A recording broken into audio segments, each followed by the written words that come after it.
అందరికీ నమస్కారం. Welcome to our channel. రోజువారీగా ఏ పని చేయాలన్నా ఎన్నో రకాలుగా ఆలోచిస్తూ ఉంటాము. శుభం జరుగుతుందా? ఏది జరిగితే శుభం జరుగుతుంది? ఏది చేస్తే అశుభం జరుగుతుంది? అనేది చాలా చాలా డౌట్స్ ఉంటాయి, కన్‌ఫ్యూజన్స్ ఉంటాయి. కొన్ని పనులకి శుభం జరిగేలా కూడా కొన్ని ఆలోచనలు, కొన్ని వేస్ కూడా ఉంటాయి. ఈ దారిలో వెళ్ళాలి, ఇలా చేస్తే ఇలా మంచి జరుగుతుంది అని. సో రోజువారీ చేసే పనుల్లో కూడా శుభం, అశుభం లాంటివి కూడా చాలా ఉంటాయి. సో ఇలాంటి వాటి గురించి మనం మాట్లాడదాం ఇవాళ. సో మనతో పాటు ఉన్నారు కేఎస్ఆర్ గారు. గురుగారు నమస్తే. గురుగారు, ఈ రోజుల్లో పెళ్ళైన స్త్రీలు అసలు గాజులు ధరించడంలో చాలా విఫలం అవుతున్నారు. ఎందుకంటే ఎవరు కూడా సక్రమంగా, ఒకప్పుడు చూసుకుంటే ఆడవాళ్ళు చేతి నిండా డజన్ గాజులు, అంటే ఒక చేయికి డజన్, ఇంకోటి చేయికి డజన్ గాజులు వేసుకునేవాళ్ళు. అసలు ఈ రోజుల్లో ఒక ఏదో బ్రాస్లెట్ అని, లేకపోతే ఒక చేయికి అయితే వాచ్లు పెట్టుకుంటున్నారు అందరూ. సో అలా జరుగుతూ ఉన్నాయి. సో నిజానికి పెళ్ళైన స్త్రీలు కూడా భర్తకి సంబంధించి ఆయన మంచిగా ఉండాలి అనేది తిలకం పెట్టుకోవడము, ఇక్కడ పైన కుంకుమ పెట్టుకోవడము, బొట్టు కింద కూడా మళ్ళీ కుంకుమ పెట్టుకోవడం అండ్ చేతి నిండా గాజులు వేసుకోవడం అనేవి జరుగుతూ ఉంటాయి. మామూలుగా పురాతన కాలంలో అయితే అలా చూసేవాళ్ళము. ఈ రోజుల్లో అయితే చాలా తక్కువ మంది వేసుకుంటున్నారు.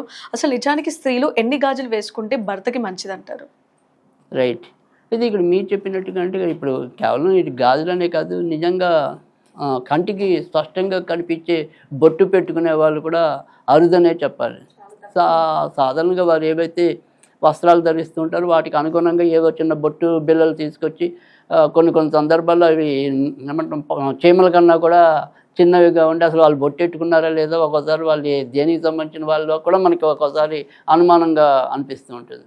కానీ నిజానికి ఏంటంటే ఎప్పుడైనా సరే స్పష్టంగా కనపడే బొట్టు అనేది సరే. ఇప్పుడు ప్రస్తుతం మనం అడిగింది ఏదంటే గాజుల గురించి. కాబట్టి ఈ గాజులు అయినా సరే అంటే ఆడవాళ్ళు ఎప్పుడైనా సరే నిండుగా చేతికి గాజులు వేసుకున్నప్పుడు అది భర్త యొక్క సౌభాగ్యానికి దోహదపడటం అనేది జరుగుతుంది. అంటే భర్త సౌభాగ్యం అంటే కనుక కేవలం భర్త ఆయుష్ అనేది ఒకటే కాదు.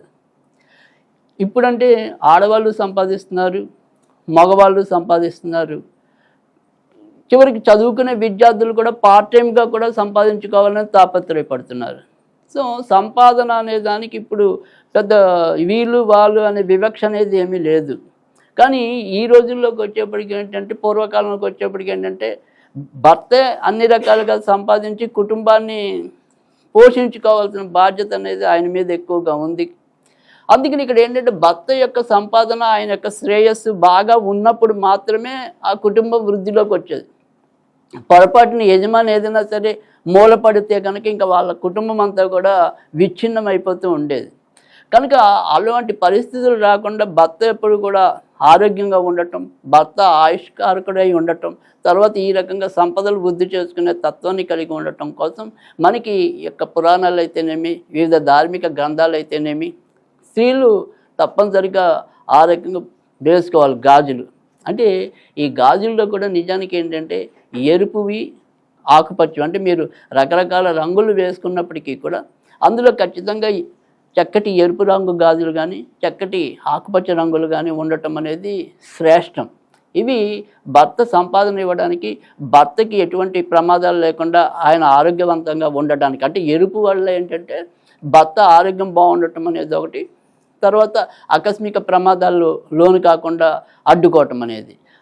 ఏదైతే ఆకుపచ్చ రంగు అనేది ఏదైతే ఉంటుందో అది భర్త యొక్క అభివృద్ధికి, అంటే సంపదల పరంగా అయితేనేమి, తన యొక్క ఆర్థిక స్థితిగతుల వల్ల అయితేనేమి దాంట్లో బాగుండటం కోసం ఆకుపచ్చ.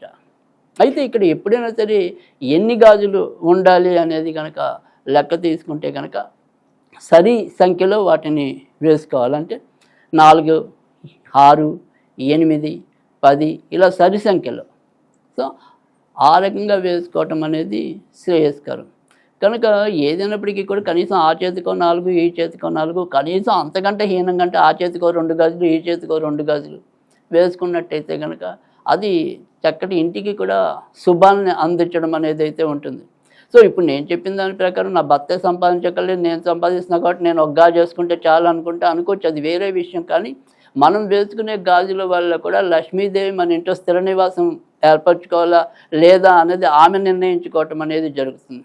ఏదైనప్పటికీ కూడా ఉన్న సంపద ఆవిరి కాకుండా మనకు ఉపయోగపడేలా ఉండాలి అంటే కనుక ఆడవాళ్ళకి ఉన్న సంప్రదాయం ఏదైతే ఉంటుందో ఆడవాళ్ళు పాటించాలి, మగవారికి ఉన్న సంప్రదాయం ఏదైతే ఉంటుందో అది మగవాళ్ళు కూడా పాటించాలి. అంటే అన్నీ ఆడవాళ్ళకే చెప్పారు, మరి మగవాళ్ళకి ఏం లేవా, మగవాళ్ళు పాటించవలసిన అవసరం లేదా అంటే మగవాళ్ళు కూడా ఖచ్చితంగా పాటించాలి.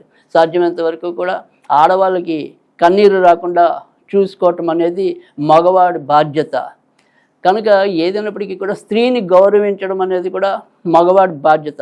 కానీ మగవాడికి ఆ రకమైన గౌరవించాలి అనే భావన రావాలి అంటే కనుక ఆడవాళ్ళు కూడా ఎంతో కొంత వాళ్ళ ఆచారాలు ఏవైతే ఉంటాయో, వాళ్ళ పద్ధతులు ఏవైతే ఉంటాయో వాటిని పాటించడం వల్ల కూడా ఇటు మగవాళ్ళు కూడా వాళ్ళని ఒక గౌరవమూర్తిగా చూడటం అనేది జరుగుతుంది. సో చూసారు కదా, రోజువారీగా చేసే శుభాలు అశుభాల గురించి. మంచి జరిగిన మంచి చేసే దాంట్లో కూడా ఎన్నో తీరులు ఉంటాయి. సో ఈరోజు రోజువారీగా చేసే పనుల్లో మంచి ఏది, చెడు ఏది, ఏ రోజు ఎలా చేయాలనేది చాలా చక్కగా చెప్పారు కేసీఆర్ గారు. మరో ఎపిసోడ్లో మళ్ళీ కలుసుకుందాం. అంతవరకు సెలవు.